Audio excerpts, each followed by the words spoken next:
राधे राधे। कैसे हैं आप सभी? उम्मीद है कि आप सब बहुत बहुत अच्छे होंगे। और आज का मेरा ब्लॉग बहुत ज़्यादा स्पेशल है, खासकर सभी हाउसवाइफों के लिए।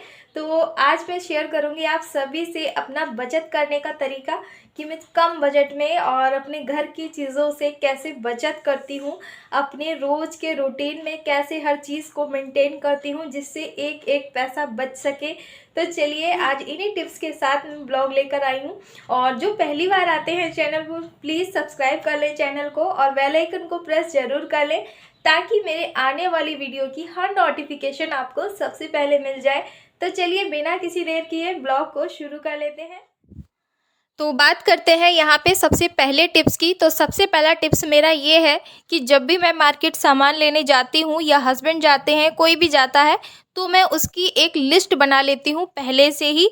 लिस्ट बनाने से क्या फ़ायदा होता है कि जब हम सामान खरीदने बाज़ार जाते हैं तो हमारी क्या एक आदत होती है महिलाओं की, कि हम कोई भी चीज़ अच्छी देखते हैं, भले ही वो हमारे यूज़ की ना हो, लेकिन वो हमें अच्छी लग रही है तो हम खरीद लेते हैं। और इस तरह से हमारा बजट भी बहुत ज़्यादा बिगड़ जाता है। तो जो चीज़ें हमारे पर्चे में लिखी हुई होंगी, लिस्ट में लिखी होती हैं, हम उन्हीं चीज़ों को ध्यान में रखते हैं। लिस्ट बनाने का ये फ़ायदा होता है और फिर इधर उधर चीज़ों में हमारा ध्यान नहीं जाता है। ये एक बहुत अच्छा सा टिप्स है कि आप जब भी मार्केट या दुकान किसी भी चीज़ का सामान खरीदने जा रहे हैं तो उसे आप एक पर्चे पे नोट ज़रूर कर लीजिए। और दूसरा टिप्स है इस तरह के चूड़ी या बैंगल्स को लेकर। तो जब भी कोई शादी या फंक्शन आता है या कोई त्योहार आता है और हम जब नई साड़ी या सूट, कोई भी ड्रेस खरीदते हैं, तो उसके साथ की मैचिंग की चीज़ें खरीदना, मानो जैसे आजकल तो बहुत सारी मतलब बहुत छोटी बात हो गई है ये, लेकिन ये हमारे घर के बजट को किस तरह से बिगाड़ती है ये हम बहुत अच्छे से जानते हैं। और जब भी हम साड़ी के मैचिंग की चूड़ियाँ या बैंगल्स खरीदने जाएं, उससे पहले हम अपने रखे हुए सामान में ज़रूर देख लें कि कहीं हमें उसी में से मैचिंग की चीज़ें मिलेंगी या नहीं मिलेंगी। तभी आप उसकी जो मैचिंग की चूड़ियाँ या बैंगल्स जो भी आप खरीद रही हैं तभी खरीदें, ना तो ना खरीदें। और मैं हमेशा ऐसे ही करती हूँ, अगर मेरे पास कोई कलर थोड़ा बहुत भी मिलता है तो मैं पहन लेती हूँ। और बार बार चीज़ें खरीदने से अच्छा है कि जो चीज़ें हमारे पास बिना यूज़ की हुई रखी हुई हैं हम उन्हें यूज़ कर लें। ये बहुत छोटी सी बात है, लेकिन हमारे घर के बजट को ये बहुत बुरी तरीके से बिगाड़ देती है। और तीसरा टिप्स मेरा ये है कि जब भी मैं मार्केट से सब्जियां मंगवाती हूँ या लेकर आती हूँ, तो मैं हमेशा सब्जियां पूरे सप्ताह की लाती हूँ। और जैसे बीच में कोई मेहमान आ जाता है तो हमारी जो सब्जियां हैं वो बीच में ही ख़त्म हो जाती हैं, तो उसको मेंटेन करने के लिए मैं क्या करती हूँ, जो दालें वगैरह रखी हुई होती हैं मेरे पास, एक दो टाइम, मतलब सप्ताह में 1 या 2 दिन मैं दाल से काम चलाती हूँ। इस तरह से पूरा सप्ताह निकल जाता है और बीच में कोई भी पैसा मुझे सब्जियों पर खर्च करना नहीं पड़ता है।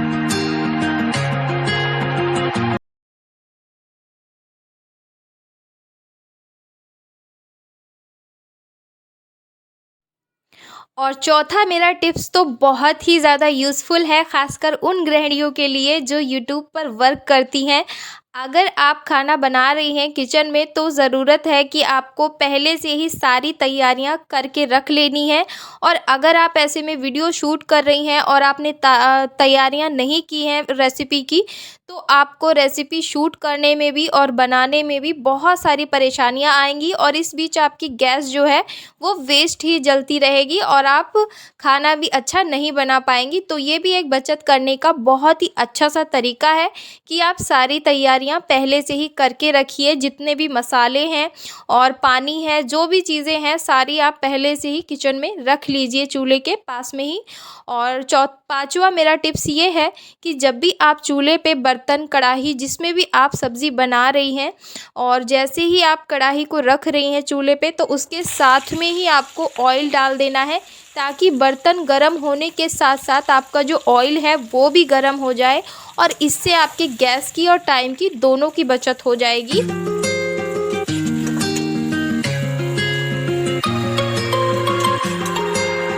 और छठा मेरा टिप्स ये है कि जब भी मैं खाना बनाती हूँ तो सुबह को जैसे मैं खाना बनाती हूँ तो मैं खाना इतना बनाती हूँ कि वो जो सब्ज़ी है वो शाम तक हो जाए हमारी, या फिर सुबह ब्रेकफास्ट में भी चल जाती है और दोपहर को भी चल जाती है। तो इससे क्या होता है, एक टाइम की हमारी गैस की बचत हो जाती है और हमारे टाइम की भी बचत हो जाती है। उस खाली टाइम में हम कुछ और काम कर पाते हैं। और सातवां मेरा टिप्स ये है कि जब भी मैं खुले बर्तन में खाना बनाती हूँ तो खाना थोड़ा देर से बनता है और कुकर में खाना जल्दी बन जाता है, लेकिन ये वाला खाना बहुत ज़्यादा टेस्टी होता है। तो इस खाने को मैं जल्दी से पकाने के लिए क्या करती हूँ, ऊपर से इसके पानी भर के या फिर कोई हैवी वेट का चीज़ रख देती हूँ, जिससे हमारी सब्ज़ी जल्दी पक जाती है। और इससे मेरे एक साथ में दो काम हो जाते हैं, पानी भी गर्म हो जाता है 10 मिनट में, और साथ में ये 10 मिनट में हमारी रेसिपी भी अच्छे से कुक हो जाएगी और हमें बार बार इसको उघाड़ना भी नहीं पड़ेगा। इससे क्या होता है, गैस की भी बचत हो जाती है और हमारा खाना भी जल्दी बन जाता है। तो मैं हमेशा इसी तरह से खाना बनाती हूँ।